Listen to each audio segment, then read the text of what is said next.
O peru de Natal, Mário de Andrade. O nosso primeiro Natal de família, depois da morte do meu pai, acontecia 5 meses antes. Foi de consequências decisivas para a felicidade familiar. Nós sempre fôramos o familiarmente felizes, nesse sentido muito abstrato de felicidade. Gente honesta, sem crimes, lá sem brigas internas nem graves dificuldades econômicas. Mas, devido principalmente à natureza cinzenta do meu pai, ser desprovido de qualquer lirismo, de uma exemplaridade incapaz, acolchoado no medíocre, sempre nos faltara aquele aproveitamento da vida, aquele gosto pelas felicidades materiais. Um vinho bom, uma estação de águas, aquisição de geladeira, coisas assim. Meu pai fora de um bom errado.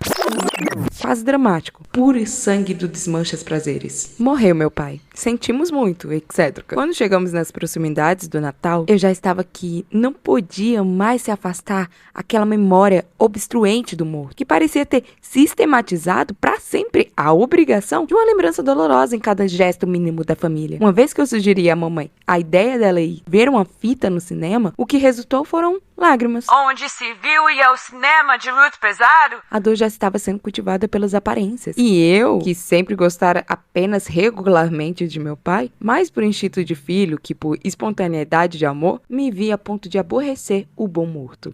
Foi de certo por isso que me nasceu espontaneamente, a ideia de fazer uma das minhas chamadas loucuras. Essa foi, aliás, e desde muito cedo, a minha esplêndida conquista contra um ambiente familiar, desde cedinho.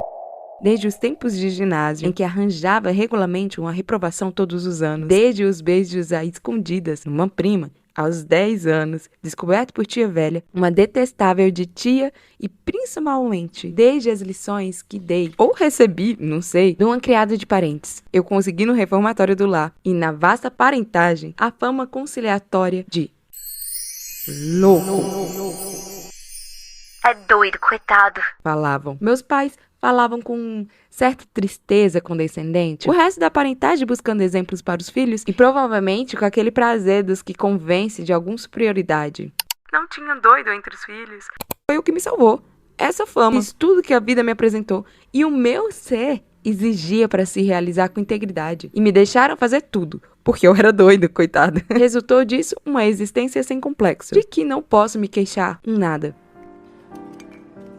Era um costume sempre na família, a ceia de Natal. Ceia, reles, já se imagina. Ceia tipo, meu pai, castanhas, figos, passas, depois missa do galo, empanturrados de amêndoas e nozes. Quanto discutimos os 3 manos por causa do quebra-nozes, empanturrados de castanhas e monotonias. A gente se abraçava e ia pra cama.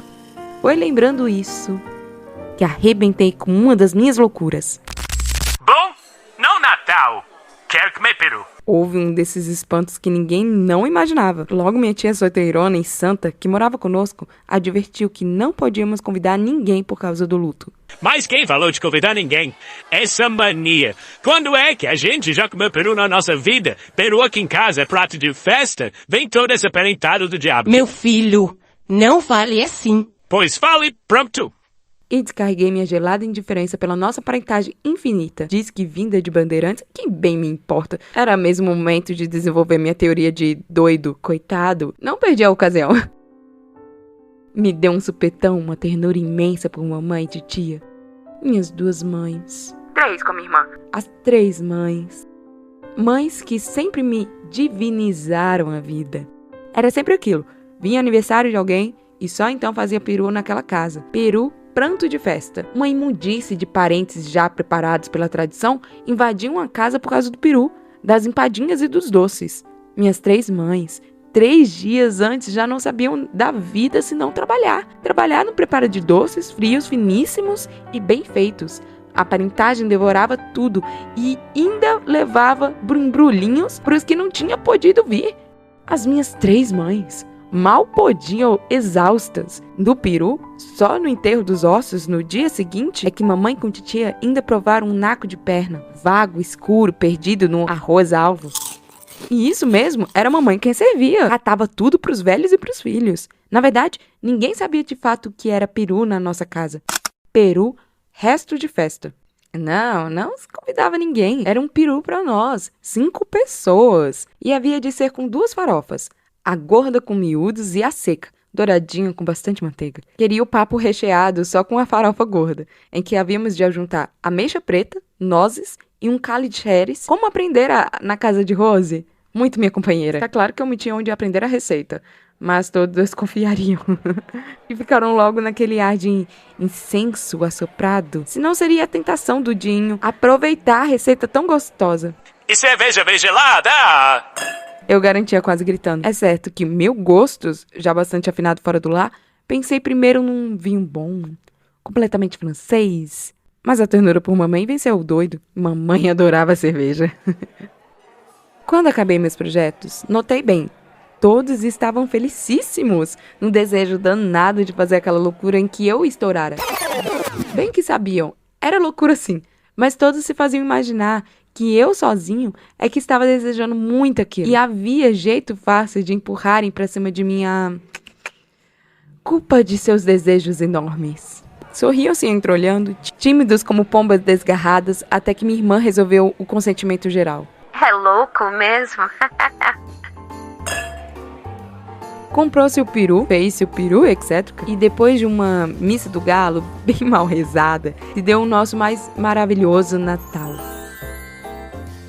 Foi engraçado. Assim que me lembraram de que finalmente ia fazer mamãe com meu peru. Não fizeram outra coisa aqueles dias que pensar nela, sentir ternura por ela, amar minha velhinha adorada. E meus manos também estavam no mesmo ritmo violento de amor, todos dominados pela felicidade nova que o peru vinha imprimido na família. De modo que, ainda disfarçando as coisas, deixei muito sossegado que mamãe cortasse todo o peito de peru. Um momento, aliás, ela parou, feito fatias um dos lados dos peitos da ave, não resistindo àquela lei de economia que sempre a tinham entorpecido numa quase pobreza sem razão. Não, senhora, corte inteiro. Só eu como tudo isso. Era mentira. O amor familiar estava por tal forma incandescente em mim que até era capaz de comer pouco, só para que os outros 4 comessem demais. E o diapasão dos outros era o mesmo. Aquele peru, comida sós, redescobria em cada um o que a cotidianidade abafara por completo. Amor, paixão de mãe, paixão de filhos. Deus me perdoe, mas estou pensando em Jesus. Naquela casa de burgueses bem modesto, estava se realizando um milagre digno de Natal de um Deus. O feito do peru ficou inteiramente reduzido a fatias amplas. É o que servou. É louco mesmo. Pois por que havia de servir, se sempre mamãe servira naquela casa? Entre risos, os grandes pratos feitos foram passados para mim e principiei uma distribuição heróica, enquanto mandava meu mano servir a cerveja. Tomei conta logo de um pedaço admirável de casca, cheio de gordura, e pus no prato. E depois vastas fatias brancas. A voz severizada de mamãe cortou espaço, angustiada com que todos aspiravam pela sua parte do peru. Se lembre de seus manos, Juca. Quando que ela havia de imaginar, a pobre, que aquele era o prato dela, da mãe, da minha amiga maltratada, que sabia da Rose, que sabia dos meus crimes, a que eu só lembrava de comunicar o que fazia de sofrer. O prato ficou sublime. Mamãe, este é o da senhora. Não basta não. Foi quando ela não pôde mais com tanta comoção e principiou chorando. Minha tia também, logo percebendo que o novo prato sublime seria dela, entrou no refrão das lágrimas. Minha irmã, que jamais viu lágrimas sem abrir a torneirinha também, parramou no choro. Então principiei dizendo muitos desaforos pra não chorar também. Tinha 19 anos, diabo de família besta que viu peru e chorava, coisas assim. Todos se esforçavam pra sorrir, mas agora é que a alegria se tornara impossível. É que o pranto invocara a associação à imagem indesejável de meu pai morto. Meu pai, com uma figura cinzenta, vinha pra sempre estragar o nosso Natal. Fiquei danado. Bom, principiou-se a comer em silêncio, lutosos, e o peru estava perfeito. A carne mansa, de um tecido muito tênue, boiava fagueira entre os sabores das farofas e do peru. De vez em quando a ferida inquietada e redesejada, e o estorvo petulante dos pedacinhos de nós. Mas papai, sentado ali, gigantesco, incompleto, uma censura, uma chaga, uma incapacidade. E o peru estava tão gostoso. Mamãe, por fim, sabendo que o peru era manjar mesmo digno do Jesusinho nascido, principiou uma luta baixa entre o peru e o vulto de papai. Imaginei que gabar o peru era fortalecê-lo na luta. E está claro, eu tomara decididamente o partido do peru. Mas os defuntos têm meios bizuguentos, muito hipócritas de vencer. Nem bem gabei o peru, a imagem de papai cresceu vitoriosa, insuportavelmente obstruidora. Só falta seu pai. Eu nem comia, nem podia mais gostar daquele peru perfeito, tanto que me interessava aquela luta entre os dois mortos. Cheguei ao dia, papai. Eu nem sei que a aspiração genial de repente me tornou hipócrita e político. Naquele instante, que hoje me parece decisivo na nossa família, tomei aparentemente o partido de meu pai. Fingi triste. Ai, é mesmo. Mas papai, que queria tanto bem a gente e morreu de tanto trabalhar para nós, papai lá no céu há de estar contente. Hesitei, mas resolvi não mencionar mais o peru. Contente de ver nós todos reunidos em família. E todos principiaram muito calmos, falando de papai. A imagem dele foi diminuindo, e virou uma estrelinha brilhante do céu. Agora todos comiam o peru com sensualidade, porque papai fora muito bom. Sempre se sacrificara por nós. Foram um santo que, vocês, meus filhos, nunca puderam pagar o que devem ser pai. Um santo.